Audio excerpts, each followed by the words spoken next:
जीवन में संतुलन का महत्व। सब साधे सब जाए, जरा भी असंतुलन से बिगड़ जाता है जीवन का ताल छंद। कल्पना कीजिए कि अगर पृथ्वी की गति अचानक बढ़ जाए या कम हो जाए तो क्या होगा। हमारे रात दिन का चक्र गड्ढबद्ध हो जाएगा, हमारी ऋतुएं गड्ढबद्ध जाएंगी।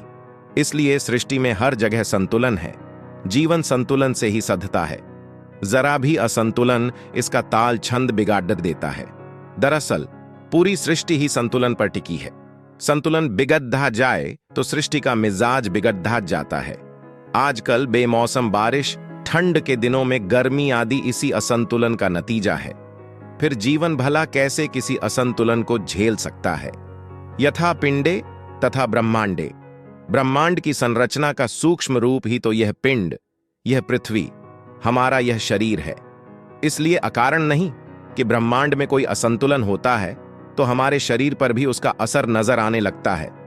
ब्रह्मांड में असंतुलन होता है तो बहुत सारे जीवधारी लुप्त हो जाते हैं, तो बहुत सारे हानिकारक कीट विषाणु उत्पन्न होने लगते हैं।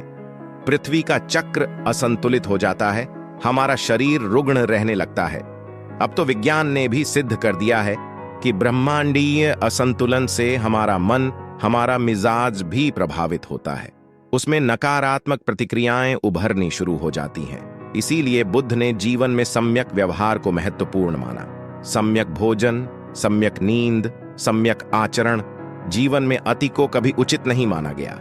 अति सर्वत्र वर्जयेत, अति सदा वर्जित रहा है। अति का भला न बोलना, अति की भली न चूप, अति का भला न बरसना, अति की भली न धूप। यानी हर काम संतुलन से ही बनता, संतुलन से ही सधता है। जैसे अति वर्जित है वैसे ही न्यून भी अच्छा नहीं माना जाता। न्यून तो सृष्टि को पसंद ही नहीं। मंद गति, मंद मति भला किसे पसंद है। यानी सम्यक क्षमता ही सृष्टि को संतुलित करती है। कल्पना कीजिए कि अगर पृथ्वी की गति अचानक बढ़ जाए या कम हो जाए तो क्या होगा। हमारे रात दिन का चक्र गड्ढबद्ध हो जाएगा, हमारी आरतुएं गड्ढबद्ध जाएंगी। इसलिए सृष्टि में हर जगह संतुलन है। अगर कभी कहीं किसी वजह से असंतुलन हो जाता है तो कुदरत खुद उसे संतुलित करने का प्रयास करती है। मगर एक मनुष्य ही है जो न तो कुदरत के संतुलन की फिक्र करता है और न अपने। जो कुदरत के संतुलन की फिक्र नहीं करेगा उसे भला अपने संतुलन की फिक्र होगी भी कैसे।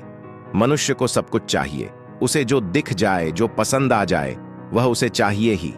इसीलिए वह अतिशय धन कमाना चाहता है, अतिशय परिश्रम भी करता है, अतिशय शक्ति चाहिए उसे, अतिशय धन संपदा चाहिए। इसलिए ज्यादातर लोगों का जीवन असंतुलित है। न परिवार को देने के लिए उसके पास समय है और न अपने को देने के लिए। इसलिए उसके सारे सामाजिक रिश्ते स्वार्थ के रिश्ते हो गए हैं। जब जरूरत पड़ती है रिश्तों से संपर्क बना लिया जाता है, थोड़ी देर को उन्हें पुनर्जीवित कर लिया जाता है। जैसे ही काम सधा, रिश्तों में दूरियां आने लगती हैं। घर के बड्ढे बूढ़ों की फिक्र तो छोड़ दिए, अपने बच्चों तक की परवरिश के लिए वक्त नहीं।